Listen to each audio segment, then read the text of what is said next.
Hi guys, good morning all of you. जैसे कि आजकल कोरोना वायरस कोविड-19 फैला हुआ है, इसके बारे में मैंने सोचा कि कुछ वीडियो बना दूं। और मैं इस वीडियो का मेरा मेन पर्पस ये है कि it is not for enjoyment, it is related for exam orientation, सिर्फ एग्जाम के लिए। हम लोग सुन रहे हैं कि कोविड-19 जो है, कोविड-19 ये जो है वायरस से फैल रहा है। किससे? वायरस से। लेकिन एक बात यहाँ समझनी होगी कि पहले इसे स्टार्ट करने से पहले ये तो हमें समझना होगा, कोविड-19 को स्टार्ट करने से पहले हमें समझना होगा किसके बारे में, वायरस के बारे में। तो चलिए जरा समझते हैं पहले वायरस होता क्या, वायरस टर्म आया कहाँ से, चलिए देखते हैं। चलिए देखिए वायरस। वायरस से इस बार क्वेश्चन बनना ही बनना है कंपटीशन एग्जाम में। पहला बात होता है कि वायरस का मतलब क्या होता है। तो वायरस का मतलब होता है पॉइजन, मतलब जहर, टू पॉइजन। याद रखिएगा, वायरस टर्म का मतलब होता है टू पॉइजन। अब बात आती है कि वायरस की खोज सबसे पहले किसी ने तो ऑब्जर्व किया होगा कि वायरस ऐसे ही थोड़ा ना पता चला, किसी ने तो डिस्कवरी की होगी। हाँ, तो याद रखिएगा 1892 में इवानोस्की नामक साइंटिस्ट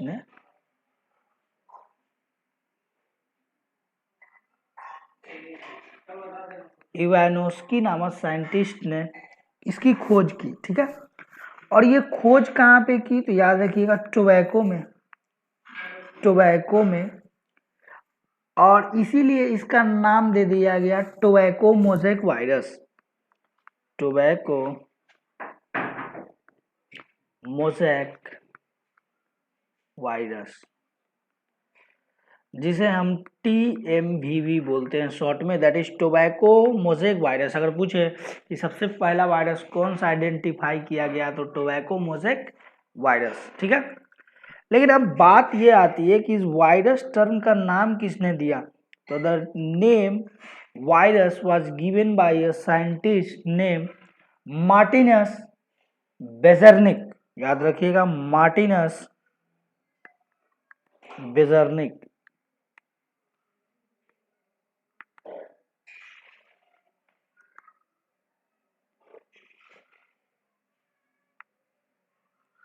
मार्टिनस बेजर्निक। तो सबसे पहले वायरस की खोज की थी इवानोस्की ने 1892 में टोबैको मोज़ेक वायरस के नाम से, और इसका नाम वायरस दिया गया मार्टिनस बेजर्निक के द्वारा। अब आता है कि आखिर ये करता क्या। तो वायरस के बारे में जान ले पहले, जो गलत गलत धारणाएं फैल रखी है जरा उसको दूर कर लेते हैं। वायरस जो है ये नॉन लिविंग भी होता है और लिविंग भी होता है। ये क्या बात है, दोनों कैसे हो सकता है? हाँ, तो ये दोनों होता है, ये दोनों की तरफ बिहेव करता है। जरा ध्यान दीजिएगा कैसे। अगर ये वायरस नॉन लिविंग चीज पे है, किस पे?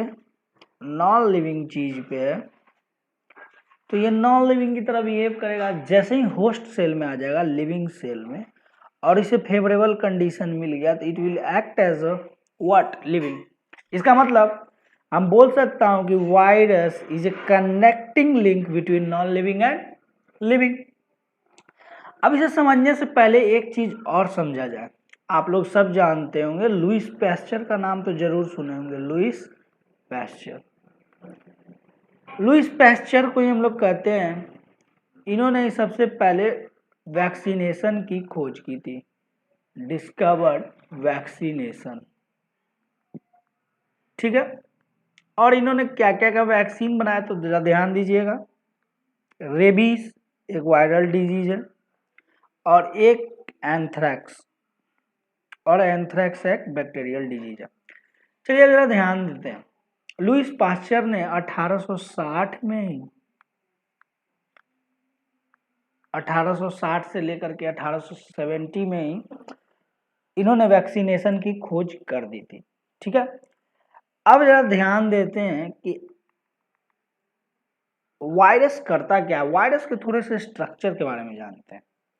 तो मैं तो जो है वायरस को यूनिसेलुलर नहीं बोलता हूँ, वायरस इज ए सेलुलर। ये इसको हम बोलेंगे ए सेलुलर। अरे इसमें कोई सेल वेल होता ही नहीं है। अगर मैं वायरस के स्ट्रक्चर को ड्रॉ करना चाहूं तो आप लोग ध्यान से देखिएगा, वायरस के स्ट्रक्चर को बनाने का मैं कोशिश करता हूं। वायरस में suppose this is a virus, तो वायरस में होता कुछ नहीं है। वायरस में एक जो आउटर लेयर है, ये जो आउटर लेयर देख रहे हैं this covering is known as capsid. और कैस्पीड बना हुआ क्या से रहता है, तो ध्यान दीजिएगा, ये कैस्पीड बना हुआ होता है प्रोटीन से। It is made up of what, protein. ठीक है, अब ये वायरस के अंदर आरएनए या डीएनए पाया जाएगा। अब सवाल आता है क्या हो सकता है, आरएनए भी हो सकता है और डीएनए। दोनों चीज कभी नहीं हो पाएगा, या तो सिंगल स्ट्रैंड आरएनए हो गया या डबल स्ट्रैंड आरएनए, या सिंगल स्ट्रैंड डीएनए या डबल स्ट्रैंड डीएनए। लेकिन दोनों एक साथ नहीं हो सकता, या तो आरएनए होगा या तो डीएनए होगा। मीन्स कि वायरस के निर्माण करने के लिए आरएनए प्लस प्रोटीन चाहिए या डीएनए प्लस प्रोटीन चाहिए। अगर कभी ऑप्शन में आ जाए RNA plus DNA plus protein तो ये गलत है। ठीक है, अब एक बात समझते हैं कि आखिर वायरस हमारे बॉडी में कैसे ये हमारे लिए हार्मफुल हो जाता है। चलिए एक चीज समझते हैं, कैसे ये हमारे बॉडी पर ये इफेक्ट करना शुरू कर देता है। चलिए समझते हैं इसको थोड़े अच्छे से। तो ध्यान दीजिएगा, हमारे शरीर में इम्यूनिटी, आप लोग को पता होगा इम्यूनिटी कौन प्रोवाइड करता है, WBC। कौन, WBC, जिसे हम व्हाइट ब्लड कॉर्पसल्स बोलते हैं। ठीक है, और व्हाइट ब्लड कॉर्पसल्स भी 5 प्रकार के होते हैं। अगर आप लोगों ने पढ़ा होगा तो ध्यान दीजिएगा, वह 5 प्रकार के होते हैं। न्यूट्रोफिल्स नहीं तो मैं जब साइटोलॉजी पढ़ाऊंगा तो उस टाइम बताऊंगा। Neutrophils, lymphocytes, third one eosinophils, fifth monocyte, 8 basophils. Okay, ये 5 प्रकार के हमारे बॉडी में WBC पाए जाते हैं। एक बात याद रखिएगा, लिम्फोसाइट को हम लोग मेमोरी सेल्स भी बोलते हैं। मेमोरी सेल याद रखिएगा, इसे क्या बोलते हैं, मेमोरी सेल। अब मेमोरी सेल इसे क्यों बोलते हैं, जैसे ही कोई हमारे बॉडी में फॉरेन मटेरियल आया, सपोज वायरस आया, उस सेल क्या करेगा, उस पर एक्ट करेगा। मतलब उसको लगेगा कि कोई अनजान व्यक्ति आ गया। जैसे कैसे घर में आप एक डॉग पेट एनिमल की तरफ पूछते हैं तो वो जब नया आदमी को देखता है तो वो भौंकना स्टार्ट कर देता है। उसी प्रकार से जब हमारे बॉडी में कोई बाहर से एंटीजन आता है, उसे हम एंटीजन बोल सकते हैं, या कोई भी फॉरेन मटेरियल आता है, तो हमारा बॉडी रिलीज करता है क्या, एंटीबॉडी। रिलीज क्या करता है, एंटीबॉडी। और यही एंटीबॉडी इसको मारने का काम करता है। किसको, वायरस या जो भी बैक्टीरिया बाहर से आया। मीन्स इम्यूनिटी प्रोवाइड कौन करता है, WBC। अब लेकिन हम लोग लिम्फोसाइट को मेमोरी सेल क्यों बोलते हैं, आपको याद होगा बचपन में बहुत सारे आपको टीके पड़े होंगे, पोलियो या जो भी हो, टीके ओरली खिलाया जाता है, पोलियो ड्रॉप। तो ये लिम्फोसाइट क्या करता है, ऐसे डीएनए से वो वाकिफ हो जाता है, मतलब वो पहले देख सकता है, उसके मेमोरी में ये स्टोर हो जाता है कि अगर नेक्स्ट टाइम ऐसा कोई वायरस आएगा तो उसे आसानी से क्या कर पाएगा, मार पाएगा। इसीलिए लिम्फोसाइट को हम लोग मेमोरी सेल बोलते हैं। क्योंकि लेकिन अगर ये जो अभी बीमारी फैला हुआ है, जिसे हम लोग बोल रहे हैं क्या,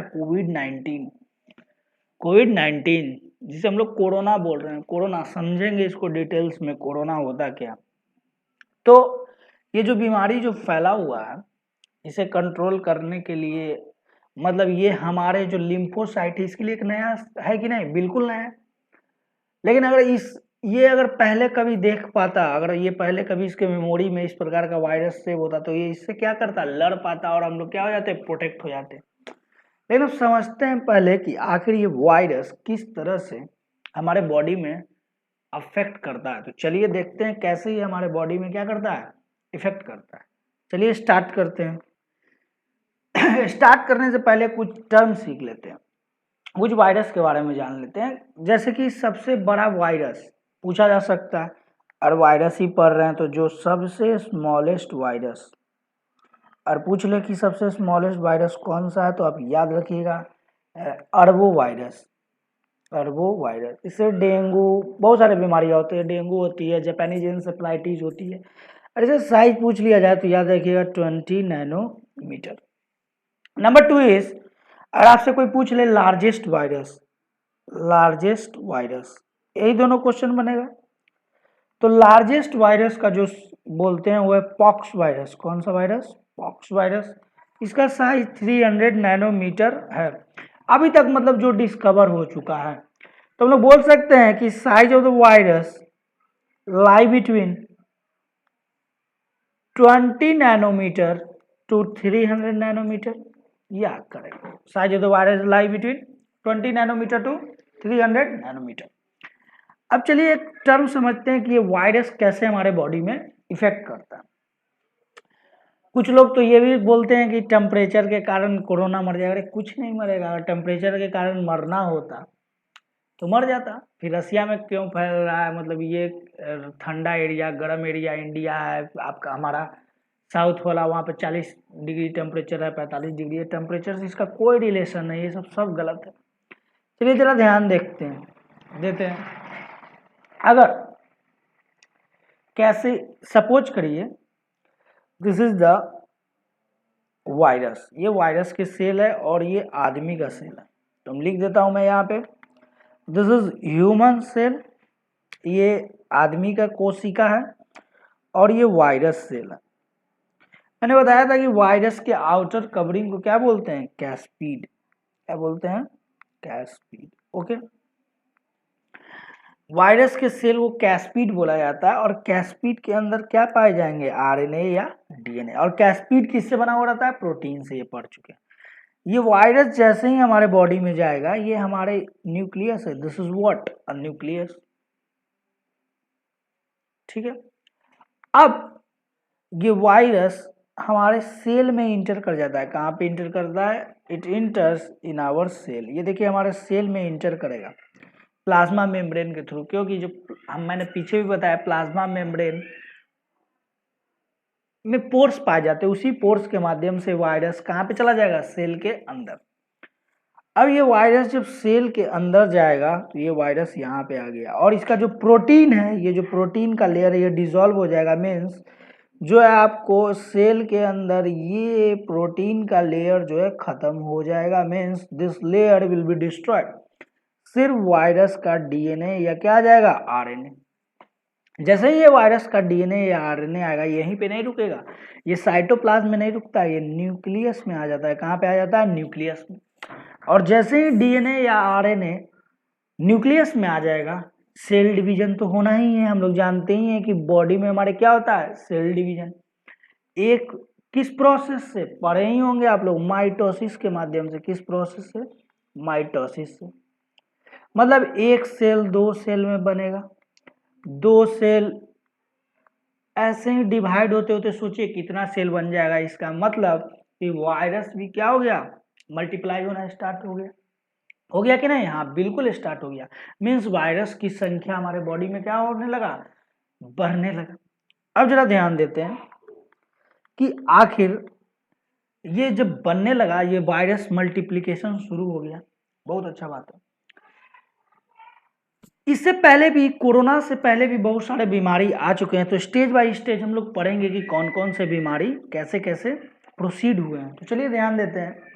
जैसे कि ये हमारा रहा, एक बार वायरस का डिस्कस करने जा रहा हूँ, ये एग्जाम में भी आया था और बहुत बच्चे गलत कर देते हैं, जरा ध्यान दीजिएगा। Suppose this is a virus, इस वायरस का नाम है बैक्टीरियोफेज। बैक्टीरियोफेज।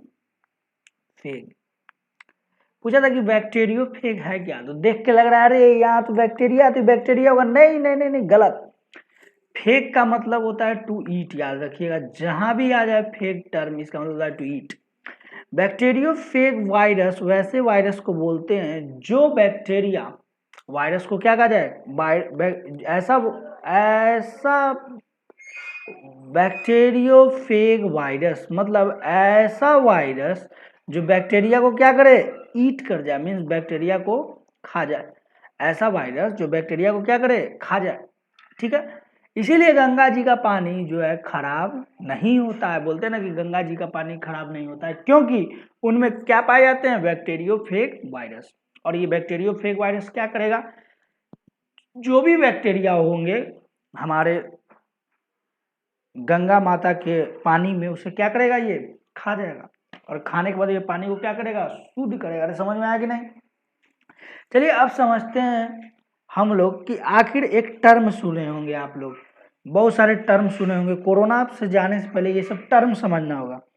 आप लोगों ने सुना होगा एंडेमिक डिजीज, ठीक है, एंडेमिक, उसके बाद इपिडेमिक,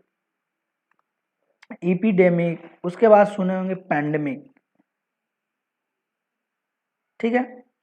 अब ये है क्या तीनों वाला, जरा समझते हैं। पैंडेमिक, इपिडेमिक और एंडेमिक।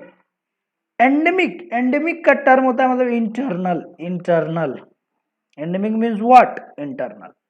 जैसे कि सपोज करिए, इसे मैं समझाना चाहता हूँ। Suppose we live in India. India में बहुत सारे स्टेट्स हैं, बिल्कुल है। अब स्टेट्स में भी बहुत सारे जिले हैं, और जिले में भी बहुत सारे विलेजेस हैं।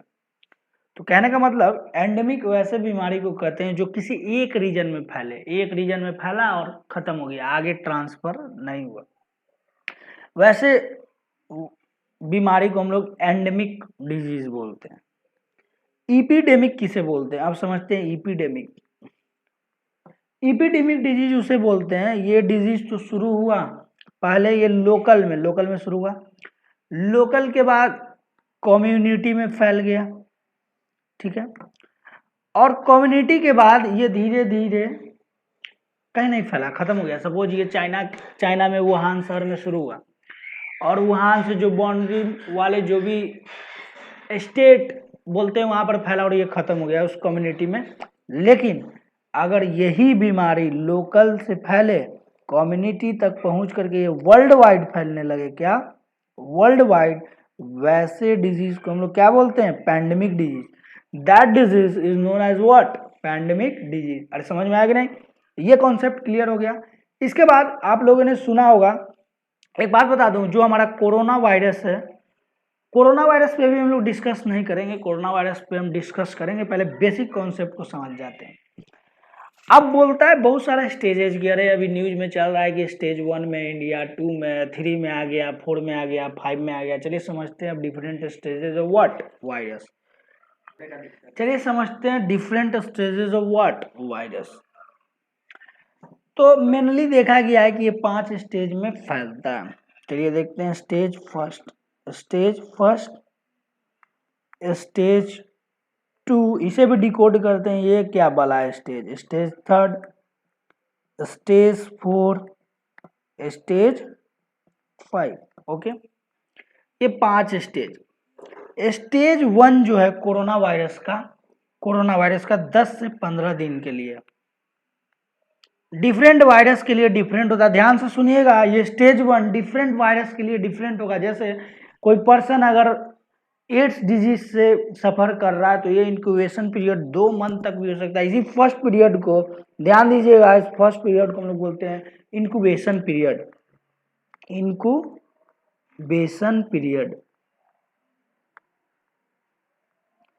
ऐसा पीरियड जिसमें वायरस का आइडेंटिफाई ना हो, हमारे बॉडी में आ तो गया लेकिन कोई सिम्टम्स नहीं दे रहा है, that period is known as what, incubation period. अगर इसी इंक्यूबेशन पीरियड में अगर ये पता चल गया कि ये वायरस इंटर किया, और इससे पहले वैक्सीनेशन का मतलब ही होता है उस वायरस को इंक्यूबेशन पीरियड के पहले ही क्या कर देना, उसको किल कर देना है, तभी आप बच पाइएगा।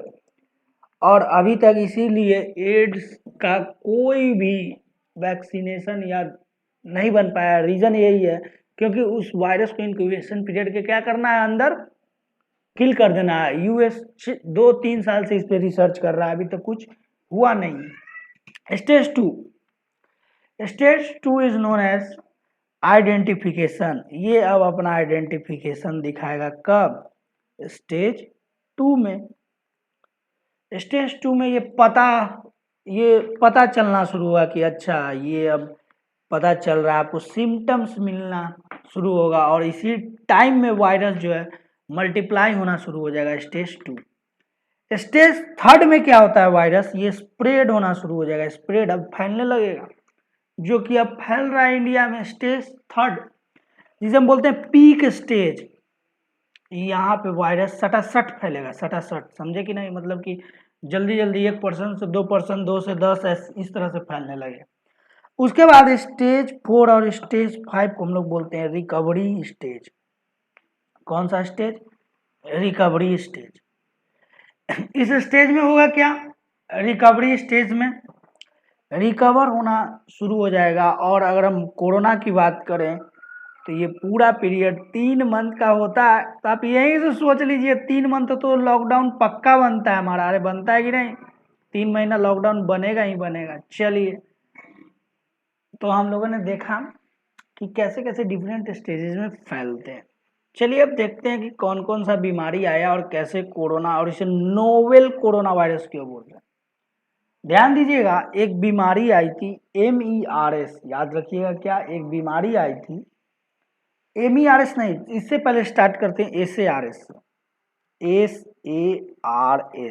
जिसे सार्स बोलते हैं। सार्स ये बीमारी फैला था बैट से, किससे, बैट से।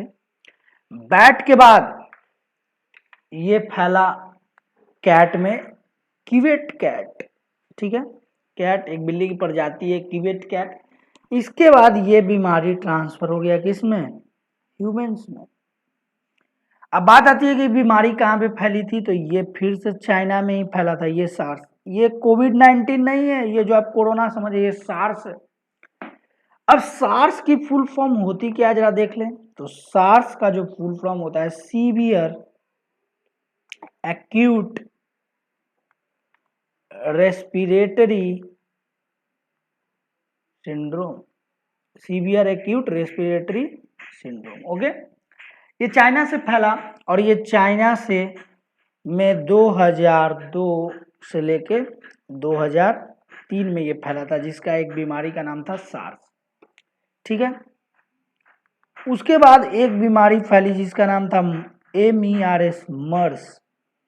ये क्या है, तो मर्स फैला था, याद रखिएगा, सऊदी अरब में, सऊदी,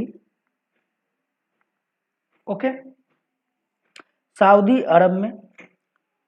और इसका फुल फॉर्म क्या होता है, तो याद रखिएगा, मिडिल ईस्ट रेस्पिरेटरी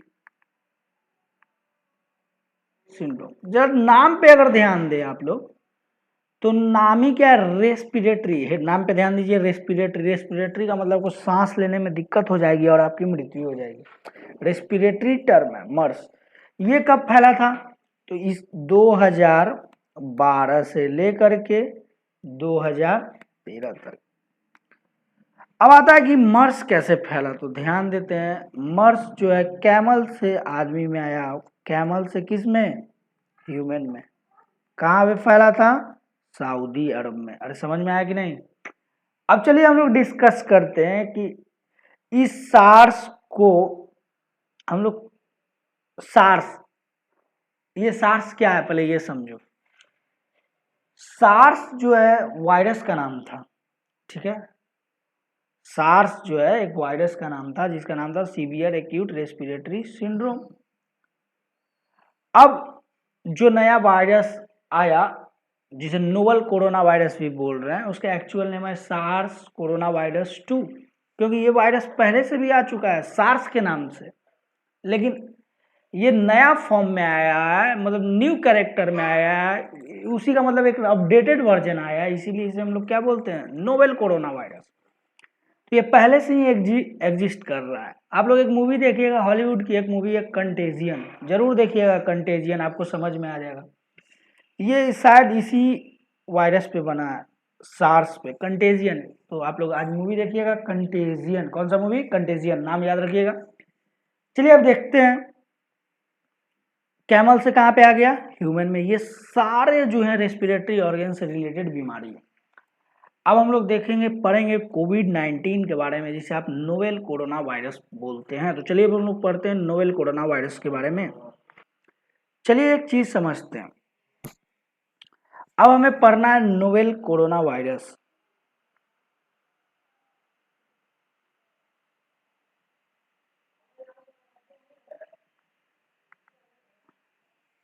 क्या नाम है? Novel corona virus. चलिए जरा ध्यान देते हैं, एक चीज ध्यान देते हैं कि आखिर अगर आपसे पूछे कि इसका वायरस का नाम क्या है, वायरस नेम बताइए, तो ध्यान रखिएगा वायरस का जो नेम है उसे लिखते हैं SARS severe acute respiratory syndrome corona virus 2 COV2, ये वायरस का नाम है, क्योंकि इससे पहले भी हो चुका है, हम लोग पढ़े ना कि इससे पहले हो चुका है। अरे समझ में आया कि नहीं? बिल्कुल आ गया। चलिए अगर आपसे पूछे कि इसके बीमारी का नाम क्या है, डिजीज नेम, डिजीज नेम, तो डिजीज नेम कोरोना वोरोना नहीं है, WHO से बोला है COVID-19। जरा ध्यान दीजिएगा, आपको ये कैपिटल, ये स्मॉल, फिर कैपिटल, फिर स्मॉल, फिर कैपिटल में ही लिखना है, ठीक है? ऐसा क्यों लिखा गया? ये नोवेल नहीं होगा, नोवेल, नोवेल का मतलब होता है न्यू, नोवेल मतलब क्या? न्यू, मतलब नया प्रजाति का आया है। नोवेल कोरोना वायरस में न्यू प्रजाति ऑफ कोरोना वायरस, ठीक है? अब बात आता है कि ये कोविड-19 जो है नाम क्यों पड़ा? CO मतलब कोरोना, VI मतलब वायरस, डिजीज फैला कहाँ, किस ईयर में? तो ये ईयर को बता रहा है 2019 में वुहान सिटी, कहाँ पे? वुहान सिटी में फैला। यहाँ पर एक चीज मैं क्लियर कर दूं, काफी न्यूज वाले बोल रहे हैं कि बैट से फैला है, बहुत लोग बोल रहे हैं कि स्नेक से फैला है। अगर आप टाइम्स ऑफ इंडिया में देखिएगा तो स्नेक दिया है, और यूट्यूब पे आप काफी टीचर से पढ़ रहे होंगे तो बैट दिया, लेकिन WHO ने अभी कुछ नहीं बोला है। मीन्स WHO का रिपोर्ट अभी कुछ नहीं है कि ये क्या से फैला है, बैट से कि स्नेक से, लेकिन मुझे लगता है कि ये स्नेक से फैला है। बाकी अब ये WHO का रिपोर्ट आएगा तब ये क्लियर होगा कि ये बैट से फैला है कि स्नेक से। चलिए यहाँ तक कोई दिक्कत नहीं है, वुहान सिटी से फैला। अब हुआ क्या, हम लोग यहाँ पे बहुत सारे चीज कोरोना वायरस के बारे में सीख लिए। इस कोरोना वायरस को मारना है तो इसके लिए हमें बनाना क्या होगा? वैक्सीनेशन, वैक्सीन बनाना होगा। बिना वैक्सीन के कोई उपाय नहीं है। इसका मतलब इसे बचने का सिर्फ एक ही उपाय है कि आप अपने इम्यून सिस्टम को क्या करिए? स्ट्रांग करिए। अगर आपका इम्यून सिस्टम स्ट्रांग है तो इस वायरस से आप क्या हो जाइएगा? बच जाइएगा, बिल्कुल बच जाइएगा, कोई रोकने वाला। एक बताता हूँ, इसी प्रकार से 1918 में एक बीमारी आई थी जिसका नाम था स्पेनिश फ्लू। क्या नाम था? Spanish flu. इससे करीब 50 मिलियन लोग मर गए थे, 50 मिलियन लोग गुजर गए, समझे? तो उससे तो अच्छा ही है कोरोना वायरस, लेकिन ये कम्युनिटी टू कम्युनिटी फैल रहा है, इसीलिए गवर्नमेंट बोल रही है कि अभी आप ग्रुप में ना घूमें। लेकिन आदमी कहाँ सुन रहा है? हम तो हीरो हैं, हम घूमेंगे। घूमना नहीं है, घर पे रहिए, डिस्टेंस मेंटेन करिए। और ये वायरस वायरस जो बोल रहे हैं कि आप लोग टेम्परेचर से मर जाएगा, ये मास्क वास्क से कम फैलेगा, ये हमारे सलाइवा के थ्रू बॉडी में घुस जाता है। लेकिन जरा ध्यान दीजिए, इसका मैंने बस साइज कितना छोटा है, जरा देखिएगा। अरे समझ में आया कि नहीं? हाँ, तो इसीलिए बोल रहा हूँ कि आप अपने इम्यून सिस्टम को स्ट्रांग रखें। इसे बचने का यही एक उपाय है, क्योंकि वायरस आप तो देखें कि नॉन लिविंग थिंग पे रहता है तो ये नॉन लिविंग की तरह बिहेव करता है, और लिविंग पे रहता है तो लिविंग की तरह बिहेव करता है। ये वायरस तभी एक्टिवेट होता है जब इसे सर्टेन टेम्परेचर मिल जाए, मतलब सर्वाइव करने के लिए। वो मिल चुका है अभी, इसे सुधरने में 2 से 3 महीने लग जाएगा। घर पे रहिए, स्टडी करिए, क्योंकि 2-3 महीने के पहले लॉकडाउन खुलने वाला नहीं है, ये गारंटी है। चलिए ठीक है, thank you, have a nice day. Corona virus से बचिए, और जो गलत गलत धारणाएं आप लोग पाल रखे हैं कि लहसुन खाइए, प्याज खाइए, हल्दी खाइए, ये सब तो कुछ ना होने वाला है। अरे समझ में आया कि नहीं? इसीलिए तो मैंने इस पर सोचा कि एक वीडियो बना दिया जाए, इसे फॉरवर्ड करिए सब जगह की जो गलत गलत धारणाएं पाल रखे हैं। बहुत कोई बोलता है कि बैट से फैल गया, चमगादड़ से फैल गया, स्नैक से फैल गया। अरे भी डाटा ही नहीं है WHO के पास। टाइम्स ऑफ इंडिया पे बोलता है स्नैक से, बहुत सारे यूट्यूब चैनल पे बोलते हैं बैट से, लेकिन मैं भी मानता हूँ कि स्नैक से ही फैला होगा, लेकिन अभी क्लियर नहीं है। जब तक WHO ना बोले जब तक मानना नहीं है। अरे समझ में आया कि नहीं? चलिए, thank you, have a nice day. आपको मुझे लगता है कि अब एक क्वेश्चन आ जाता है कि ये पेंडेमिक इंडिया में कब घोषित किया गया, तो याद रखिएगा ये 11 मार्च को पेंडेमिक घोषित कर दिया। 11 मार्च को इंडिया में इसे क्या कर दिया गया, पेंडेमिक घोषित कर दिया गया। समझे कि नहीं? चलिए ठीक है, thank you, have a nice day.